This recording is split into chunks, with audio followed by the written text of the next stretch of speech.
Hello friends, आपल्या सर्वांची आवडती मालिका हळद रुसली कुंकू हसलं या मालिकेच्या आजच्या सोमवार 9 मार्चच्या एपिसोडमध्ये एकानंतर एक जबरदस्त ट्विस्ट आले आहेत. सगळ्यात आधी तर कृष्ण आणि दुष्यंत यांनी बाजाबाईचं घर सोडल्यानंतर त्यांच्याकडे राहायला कोणतीही जागा नव्हती. पण अशा वेळेस कृष्णाचा भाऊ त्यांच्या मदतीसाठी धावून आला. कृष्णाचा भाऊ म्हणजे बंब्या. बंब्या दुष्यंत आणि कृष्णाला आपल्या घरी घेऊन गेलाय आणि आता बंब्याचं घरच कृष्ण आणि दुष्यंतचं घर आहे. तर दुसरीकडे कृष्णाने ठरवलंय की बाजाबाईचं एक सत्य तर दुष्यंत समोर आणलंय. आता बाजाबाई ही नाचणारी बाई होती हे सत्यसुद्धा दुष्यंत समोर आणायचं. यासाठी तिने अनुसूया आणि समर यांच्याबरोबर एक प्लॅन बनवलाय.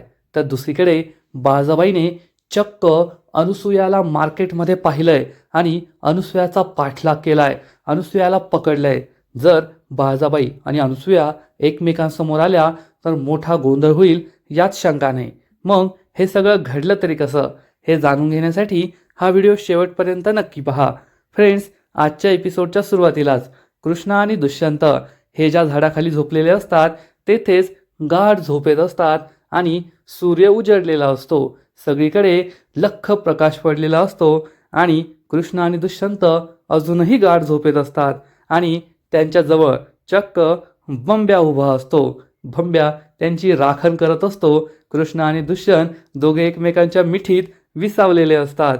बंब्या त्यांना उठवत नाही, त्यांना डिस्टर्ब करत नाही. जेव्हा त्यांना जाग येईल तेव्हा त्यांच्याशी बोलायचं असं त्याने ठरवलेलं असतं आणि तो या दोघांची राखण करत असतो. सूर्य डोक्यावर आल्यामुळे कृष्ण आणि दुष्यंत या दोघांनाही झोप आलेली असते. पण तेवढ्यात कृष्णाचा डोळा उघडतो आणि कृष्णाच्या लक्षात येतं की आपण आपल्या घरी नाहीये, तर रात्री आपण घर सोडलंय आणि आपण उघड्यावर या झाडाखाली झोपलोय. कृष्णा ही उठून उभी राहते तर तिला चक्क बंब्या दिसतो आणि बंब्या तिला गुड मॉर्निंग म्हणतो. कृष्णाला आश्चर्यच वाटतं. ती बंब्याजवळ येते आणि विचारते, बंब्या तू येथे कसा? तर बंब्या सांगतो, कृष्णे मी रात्रीपासूनच येथे. तेवढ्यात दुष्यंतला सुद्धा जाग येते. दुष्यंत सुद्धा झोपेतून उठून उभा राहतो आणि बंब्या या दोघांना सांगतो, रात्री तुम्ही दोघांनी घर सोडलं आणि मग मी सुद्धा तुम्हाला शोधायला बाहेर पडलो. संपूर्ण गावभर तुम्हाला मी शोधत होतो की हे दोघे नेमके गेले तरी कुठे. आणि तेवढ्यात मला रात्रीच्या वेळेस दुष्यंत सरकारांची गाडी दिसली. आजूबाजूला पाहिलं तर तुम्ही दोघे इथे झोपलेला होता, म्हणून मी तुमची राखण करत होतो. तुम्ही झोपेतून उठण्याची वाट पाहत होतो. कृष्ण आणि दुष्यंत थँक्यू म्हणतात. तर बंब्या मात्र खूप चिडतो आणि म्हणतो, कृष्णे हे तू ठीक केलं नाही. कृष्णा विचारते, मी काय केलं? तर बंब्या म्हणतो, तू मला भाऊ मानतेस ना, आणि भावाचं हक्काचं घर असताना सुद्धा रात्रभर तुम्ही दोघे असे झाडाखाली झोपलात, हे तुम्ही खूप वाईट केलं. कृष्णा म्हणते, नाही रे बंब्या, तसं काही नाहीये. तर लगेच बंब्या म्हणतो, तू तर बोलूच नको. आणि दुष्यंतदाजी तुम्ही तरी असं नव्हतं करायला पाहिजे. तुम्हाला सुद्धा बंब्याची आठवण नाही का आली? आणि जेव्हा कधी काही काम असतं तेव्हा तुम्ही दोघं मला बोलून घेतात, चांगलं राबवून घेतात. माझी इच्छा नसली तरी मला कामं करायला सांगतात. आणि आज एवढ्या अडचणीच्या वेळी या बंब्याची आठवण तुम्हाला नाही आली. तुम्ही ना मला परक केलं. तुम्हाला असं वाटलं असेल एवढ्या मोठ्या बंगल्यातून त्या बंब्याच्या झोपडीत कसं राहायचं, तेथे कसं होणार आपलं, म्हणून तुम्ही आला नाही ना. तर दुष्यंत म्हणतो, नाही रे बंब्या, असं काही नाहीये. बंब्या म्हणतो, ठीक आहे, मग चला आता माझ्या घरी. मला माहिती आहे तुमच्या बंब्याच्या घरी तुम्हाला तुमच्या बंगल्यासारख्या सोयीसुविधा नाही मिळणार, परंतु नक्कीच 2 वेळेची चटणी भाकरी मिळेल, सकाळचा फक्कड चहा मिळेल आणि झोपायला जागा मिळेल. चला माझ्याबरोबर माझ्या घरी. पण दुष्यंत त्यासाठी नकार देतो आणि म्हणतो, नाही बंब्या, आम्ही आमची काहीतरी वेगळी व्यवस्था करतो, उगाच तुला त्रास नको. तर बंब्या म्हणतो, ओ दाजी, कसला त्रास? उलट आपली माणसं घरात आली ना की घर भरलं भरल्यासारखं वाटतं, त्यांची अडचण नाही वाटत. तुम्ही ना माझ्याबरोबर चालायचं. मी तुमचं काहीच ऐकून घेणार नाहीये. आत्ताच्या आत्ता चला माझ्याबरोबर. कृष्णा आणि दुष्यंत खूप इमोशनल होतात आणि दुष्यंत चक्क बंब्याला मिठी मारतो आणि त्याच्या डोळ्यात पाणी येतं. फ्रेंड्स, हा सीन खरंच खूप इमोशनल आहे. आजपर्यंत आपण अनेकदा दुष्यंत आणि बंब्याला एकत्र पाहिलंय.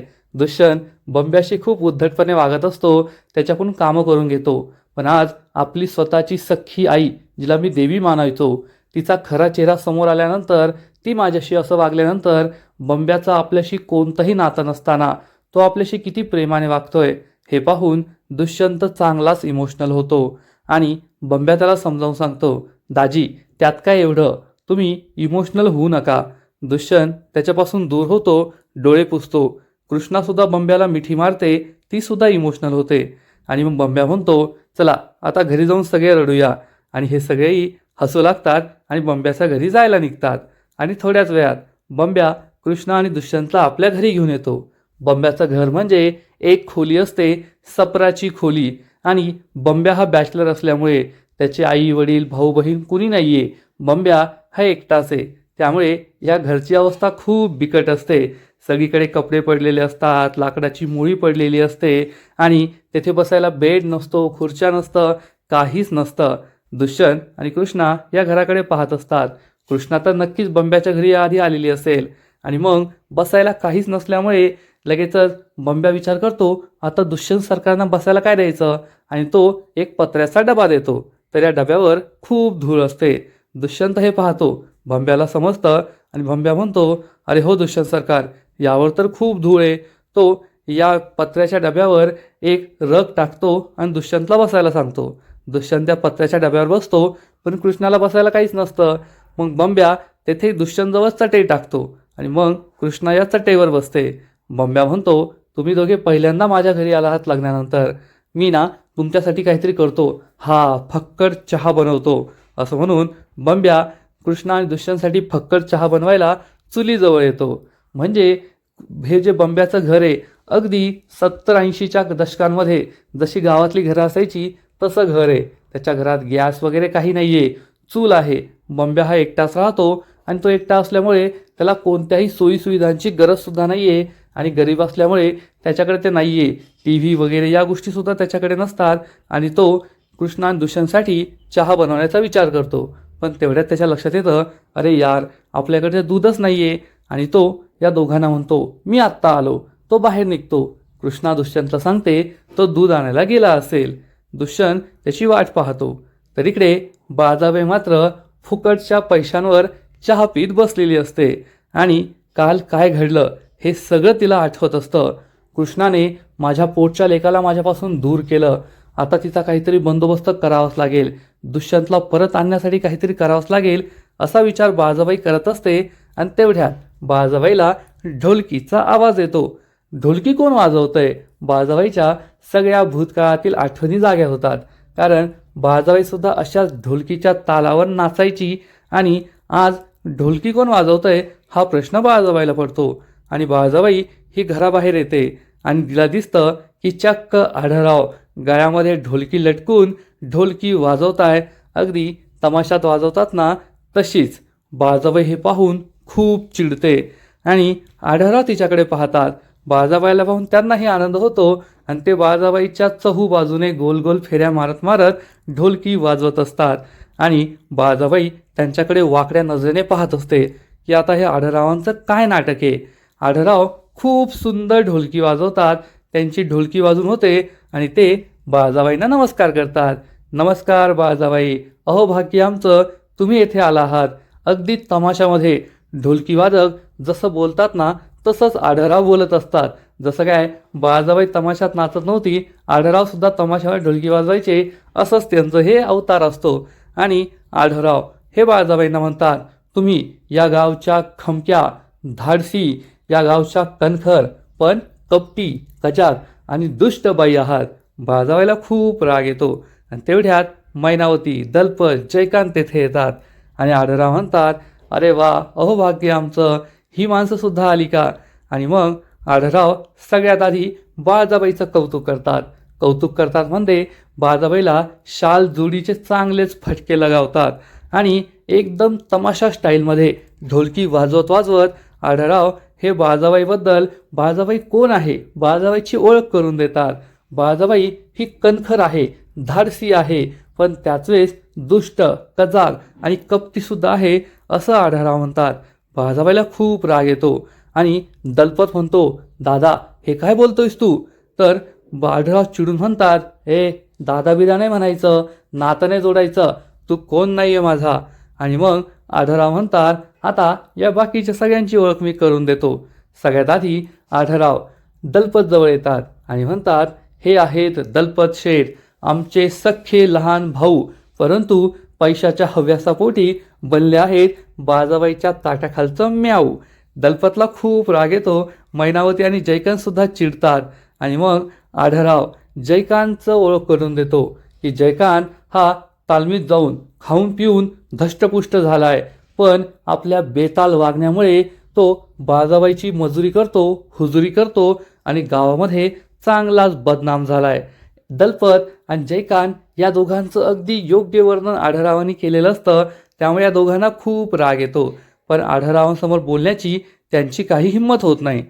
आढळराव परत बाजाबाई समोर येतात आणि बाजाबाईला म्हणतात, या आहेत बाजाबाई.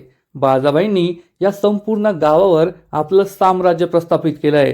मान अपमान सत्ता पैसा संपत्ती जमीन जुमला दागिने सगळं आहे त्यांच्याकडे, परंतु त्यांचा पोटचा लेकच त्यांना सोडून गेलाय आणि आता त्या एकट्या पडल्या आहेत.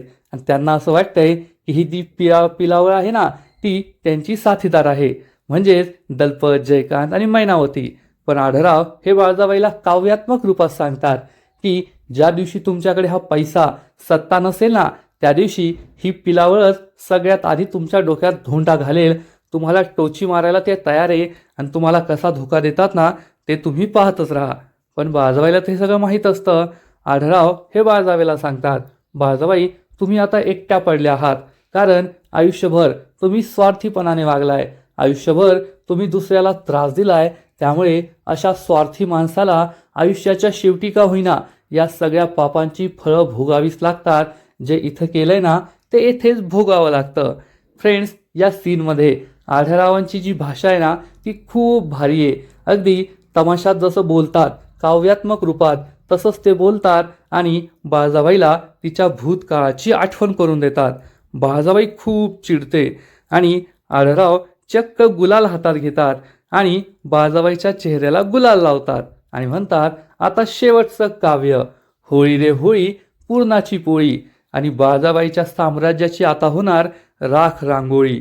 बाजाबाईच्या तळपायची आग मस्तकात जाते आणि आढळराव ढोलकी बडवत असतात, खूप सुंदर ढोलकी वाजवत असतात. बाजाबाई मनात विचार करते, आढळराव तुम्ही हे खूप चुकीचं केलंय. तुम्ही मला माझ्या भूतकाळाची आठवण करून दिली आहे. आता तुम्ही ढोलकी हातात घेतली आहे तर मी सुद्धा माझ्या जुन्या रंगात येतेच. आणि नाही, तुम्हाला आणि त्या कृष्णाला माझ्यासमोर दयेची भीक मागायला लावली ना तर बाजाबाई नाव सांगणार नाही. असा विचार करून बाजाबाई मनाशी ठाम निर्धार करते.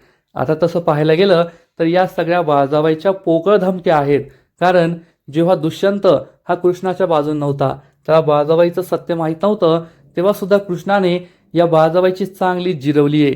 आणि आता तर दुष्यंतला कृष्णाचं आणि बाजाबाईचं सगळं सत्य समजलंय. त्यामुळे बाजाबाईची कोणती डाळ शिजणार नाही, ती कृष्ण आणि आढळरावांचं काहीच वाकडं करू शकणार नाही, हे आपल्या सगळ्यांना चांगलंच ठाऊक आहे. पण इकडे कृष्ण आणि दुष्यंत बंब्याच्या घरी असतात आणि दुष्यंत खूप इमोशनल होतो, रडू लागतो. तेव्हा कृष्णा त्याला समजावून सांगते, बस झालं दुष्यंत सरकार, मला मान्य आहे तुम्हाला वाईट वाटतंय, दुःख झालंय, पण आता डोळ्यातून पाणी आणू नका, रडू नका. दुष्यंत म्हणतो, कृष्णा रडू नाही तर काय करू, मला आहे ना ही कल्पनाच सहन होत नाहीये की माझी आई असं वागू शकते, माझी आई असं करू शकते. तुला तर माहिती आहे माझ्या आईला मी देवी मानायचो, देवी. माझी आई काहीच चुकीचं करू शकत नाही असं मला वाटायचं, पण त्याच माझ्या आईने एवढं सगळं केलं. ती एवढी कपटी आहे, कारस्थानी आहे, यावर माझा विश्वासच बसत नाहीये. कृष्णा म्हणते, दुष्यंत सरकार तुम्हाला आज ना उद्या हे सगळं कळणारच होतं. तेव्हा दुष्यंत कृष्णाला विचारतो, कृष्णा तू खूप त्रास सहन केलाय ना, माझ्या आईने तुझा जीव घेण्याचा प्रयत्न केला, एवढी संकट तुझ्यावर आली, पण तू कधी एका शब्दाने मला सांगितलं नाही. तू मला सांगायला हवं होतं ना की माझी आई तुझ्याबरोबर हे सगळं करतीये. तर कृष्णा म्हणते, दुष्यंत सरकार मी सांगण्याचा विचार केला होता, अनेकदा सांगण्याचा प्रयत्न सुद्धा केला, पण मला नेहमी असं वाटायचं की तुम्ही माझ्यावर शंका घ्याल, तुमचा माझ्यावर विश्वास बसणार नाही आणि मग त्यामुळे आपल्या नात्यामध्ये मोठी फूट पडेल. त्यामुळे जोपर्यंत माझ्याकडे पुरावे नव्हते, जोपर्यंत तुम्हाला विश्वास बसणार नाही असे साक्षी पुरावे माझ्याकडे नव्हते, तोपर्यंत मी शांत राहायचं ठरवलं होतं. दुष्यंतला सुद्धा हे पटतं आणि कृष्णा ही दुष्यंतला समजावून सांगते, दुष्यंत सरकार आता झालं गेलं विसरून जा, आपण आपल्या नवीन संसाराला सुरुवात करूया. आता हिंमत हारायची नाही, आता लढायचं आणि जिंकून दाखवायचं. दुष्यंतला सुद्धा हे पटतं. दुष्यंत कृष्णाच्या गालावर प्रेमाने हात ठेवतो आणि म्हणतो, कृष्णा, मी खूप लकी आहे. माझ्या आयुष्यात तुझ्यासारखी लाईफ पार्टनर आहे. खरंच तू असलीस ना की मी प्रत्येक संकटाला तोंड देईल आणि या परिस्थितीतून सुद्धा बाहेर पडेल. हे ऐकून कृष्णालाही आनंद होतो. दुष्यंत कृष्णाला म्हणतो, मी थोडं बाहेर जाऊ का? मोकळ्या हवेत मला बरं वाटेल. कृष्णा हो म्हणते आणि दुष्यंत हा घराबाहेर जातो. कृष्णा विचार करते, दुष्यंत सरकार खूप बिथरले आहेत, खूप दुःखी आहेत आणि मलाच त्यांना आता या परिस्थितीतून बाहेर काढावं लागेल, त्यांना हिंमत द्यावी लागेल. आणि या घरामध्ये दुष्यंत सरकारांना त्यांच्या बंगल्यासारख्या सोयीसुविधा, आराम नाही मिळणार, परंतु दुष्यंत सरकारांना कोणता त्रास होऊ नये याची काळजी तर मी घेऊ शकते ना. चल कृष्णा, लाग कामाला, असा विचार करून कृष्णा बंब्याच्या घराची साफसफाई सुरू करते. आणि इकडे बाळजाबाई दलपत आणि जयकांत बरोबर असते आणि म्हणते, त्या कृष्णाने माझ्या दुष्यंतला माझ्यापासून दूर केलंय आणि आता गावात चर्चा सुद्धा सुरू झाली असणार आहे. गावात आतापर्यंत कळालं असेल की कृष्णाने दुष्यंत बरोबर घर सोडून दिलंय. जयकांत म्हणतो, वय काकी साहेब, आणि त्या कृष्णाने होळीच्या दिवशी जे नाटक केलं होतं ना, त्या नाटकाची चर्चा सुद्धा गावात सुरू आहे. लोक चवीचवीने चघळताय की ते नाटक कशाबद्दल होतं, त्या नाटकातली ती राक्षसीन कोण होती, ती राणी, तो राजा, हे सगळं राजमाता कोण कोण होतं. बाळजाबाई खूप चिडते आणि म्हणते, लोकांना ते नाटक आवडले ना, लोक त्या नाटकाबद्दल चर्चा करताय, मग आपण आणखीन एक नाटक करायचं आणि मग गावकरी त्या नाटकाबद्दल चर्चा करतील. जयकांतला काहीच कळत नाही. बाळजाबाई म्हणते, तुम्हाला कळलंच असेल मला काय म्हणायचं ते. आणि जयकांतला अजून सुद्धा काही कळत नाही, पण दलपतला मात्र कळलेलं असतं आणि दलपत उत्तर देतो, होय बाळजाबाई. जयकांत विचार करतो, ही बाई काय बोलते, काहीच कळत नाही. पप्पाला कसं कळतं, देवाला माहीत. आणि इकडे दुष्यंत बंब्याच्या घराबाहेर उभा असतो आणि विचार करतो, कृष्णा खरं बोलतीये, आता मला असं हिंमत हारून चालणार नाही. मला या परिस्थितीतून मार्ग काढावाच लागेल, मला काहीतरी करावंच लागेल. आणि तेवढ्यात बंब्या तेथे येतो आणि विचारतो, काय झालं दाजी, तुम्ही घराबाहेर का उभे आहात? तुम्हाला काही त्रास झाला घरात धुळीचा वगैरे? चला ना आतमध्ये, मी दूध आणलंय, आता तुमच्यासाठी चहा बनवतो. दुष्यंत म्हणतो, हो हो, चला आतमध्ये. आणि तेवढ्यात कृष्णा त्यांना हाक मारते, या आतमध्ये. दुष्यंत आणि बंब्या घरात येतात तर कृष्णाने घराचा चेहरा मोहराच बदललेला असतो. घराची साफसफाई केलेली असते, त्यामुळे घर खूप स्वच्छ आणि सुंदर दिसत असतं. आणि कृष्णा ही चक्क चुलीजवळ बसून चहाची तयारी करत असते. दुष्यंत आणि बंब्या खूप खुश होतात. बंब्या म्हणतो, अरे वा कृष्णा, माझं घर तर मलाच ओळखता येत नाहीये, किती छान आवडलंय तू, पण तू कशाला झाडझूड केली, मला सांगायचं ना, मी तुझ्या मदतीला आलो असतो. कृष्णा म्हणते, अरे जाऊ दे, चल दूध आण लवकर, मला चहा बनवायचा आहे. तर बंब्या विचारतो, पण तुला चहा बनवता येतो का? कृष्णा म्हणते, अरे असा फक्कड चहा बनवते ना की परत परत पिशील. मी घरी गेल्यापासून ना मला सगळा स्वयंपाक येतोय आता, आणि माझ्या हातचा फक्कड चहा तर आबांना खूप आवडतो. ते माझ्या चहासाठी पुन्हा पुन्हा विचारत असतात. हे ऐकून दुष्यंत कृष्णाकडे पाहतो. दुष्यंतही इमोशनल होतो, कृष्णासुद्धा इमोशनल होते. कृष्णाला आढळरावांची आठवण येते की आढळराव एकदा म्हणाले होते, कृष्णे, तुझ्या हातच्या चहाची गोडी खूप वाढली आहे, कारण तुझ्या स्वभावातला आणि तुझ्या संसारातला गोडवा सुद्धा यामध्ये उतरलाय. कृष्णाला आढळरावांची आठवण येते. दुष्यंत सुद्धा आढळरावांची आठवण काढतो. आता आपण त्या घरात नाहीये, आपण ते घर सोडून आलोय हे या दोघांना सुद्धा आठवतं आणि दोघं खूप इमोशनल होतात. फ्रेंड्स, हळद रुसली कुंकू हसलं या मालिकेचा आजचा एपिसोड खरंच खूप इमोशनल होता. कृष्णा आणि दुष्यंत दोघेही आपला मोठा वाडा, मोठा बंगला सोडून आले आहेत आणि आता बंब्याच्या घरी त्यांची नक्कीच अव्यवस्था होणार आहे, एवढं मात्र खरं. कारण बंब्या एकटाच राहतो. एक वेळ कृष्णाच्या माहेरी सावित्रीच्या घरी तरी झोपायला मोठ्या मोठ्या खोल्या आहेत, बेड आहे, परंतु येथे बंब्याच्या घरी काहीच नाहीये. आणि येथे कृष्ण आणि दुष्यंतला ॲडजस्ट करणं खरंच अवघड जाईल यात शंका नाही. आणि दुसरीकडे बाळजाबाईने ठरवलंय की कृष्ण आणि दुष्यंतला काही सुखाने जगू द्यायचं नाही. ते घर सोडून गेले आहेत ना, त्याचा बदला घ्यायचा आणि त्यांचं जीणं मुश्किल करायचं.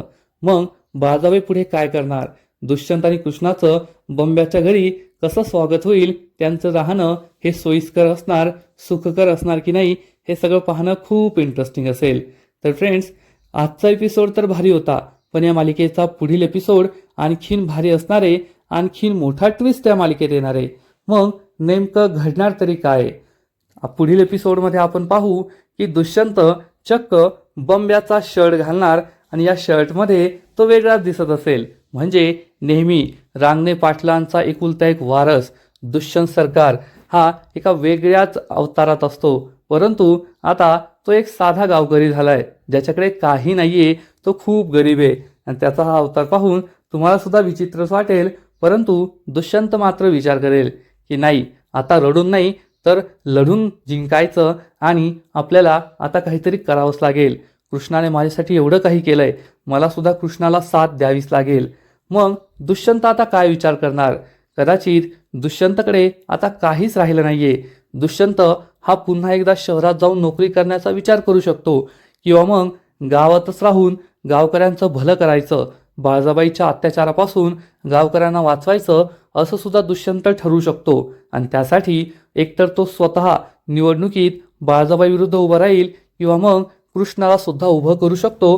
कृष्णाला सरपंच बनवणं हे दुष्यंतचं पुढचं उद्दिष्ट असू शकतं, एवढं मात्र नक्की. आणि मग कृष्णा, समर आणि अनुसूया या दोघांना भेटणार आणि या दोघांना झालेला सगळा प्रकार सांगणार की त्या दिवशी आम्ही बाळजाबाईचं सत्य दुष्यंत सरकारांसमोर आणलं आणि मग बाळजाबाईने आमच्यासमोर काय अट ठेवली. दुष्यंत सरकारांना म्हणाली की तू कृष्णाला सोडलं तरच या घरात राहू शकतो, आणि दुष्यंत सरकारांनी संपूर्ण सत्ता संपत्तीवर पाणी सोडलं फक्त माझ्यासाठी आणि माझ्याबरोबर घराबाहेर आले. हे ऐकून समर आणि अनुसूयाला सुद्धा धक्काच बसणार. कृष्णा या दोघांना सांगेल की बाळजाबाईचं एक सत्य तर मी दुष्यंत सरकारांसमोर आणलंय, पण आता तुमच्याबद्दलचं सत्य सुद्धा मी त्यांच्यासमोर आणणार आहे. पण एवढ्या लवकर नाही, कारण आत्ताच दुष्यंत सरकार पार कोलमडून गेले आहेत. आपल्या आईचं सत्य समजल्यानंतर ते खूप दुःखी आहेत आणि एवढ्यात मी त्यांना दुसरा धक्का देऊ शकत नाही. आपल्याला हळूहळू पुढे जावं लागणार आहे. समर आणि अनुसूया यासाठी तयार होतील आणि मग एवढं बोलून कृष्णा तेथून निघून जाईल. आणि त्याच वेळेस बाळजाबाई दलपत आणि जयकांत यांच्याबरोबर मार्केटमधून जात असेल, जेथे कृष्णा, अनुसूया आणि समर असतील. आणि अचानक बाळजाबाईची नजर अनुसूयावर पडणार. अनुसूयाचा चेहरा ती पाहणार आणि तिला जबर धक्काच बसेल. ज्या अनुसूयाला आपण 25-26 वर्षांपूर्वी मारून टाकलं होतं, तिला गोळी मारली होती, तिचा खून केला होता, ती अनुसूया चक्क कशी काय दिसली हा प्रश्न बाळजाबाईला पडणार. बाळजाबाई गाडी थांबवायला सांगणार आणि ती गाडीतून खाली उतरेल. गाडीतून खाली उतरल्यानंतर बाळजाबाई ही अनुसूया कोठे दिसली होती हे पाहिल. तेवढ्यात तिला अनुसूयासारखी चादर घेतलेली एक बाई दिसणार आणि ती अनुसूयाच्या मागे मागे जाईल. अनुसूयाच्या खांद्यावर हात ठेवणार. अनुसूया मागे वळून पाहणार तर बाळजाबाईला जबर धक्काच बसेल. म्हणजे आज 26 वर्षांनंतर अनुसूया आणि बाळजाबाई या दोघी एकमेकींसमोर आल्या आहेत आणि बाळजाबाईला जबर धक्का बसलाय. कारण आपण या अनुसूयाला मारून टाकलं होतं, तिला गोळी मारली होती, तिला जंगलात फेकून दिलं होतं असं बाळजाबाईला वाटतंय. परंतु ही अनुसूया जिवंत आहे हे पाहून बाळजाबाईच्या पायाखालची जमीनच सरकणार. मग आता बाळजाबाई पुढे काय करणार? बाळजाबाईकडे सत्ता आहे, पैसा, ताकद सगळे.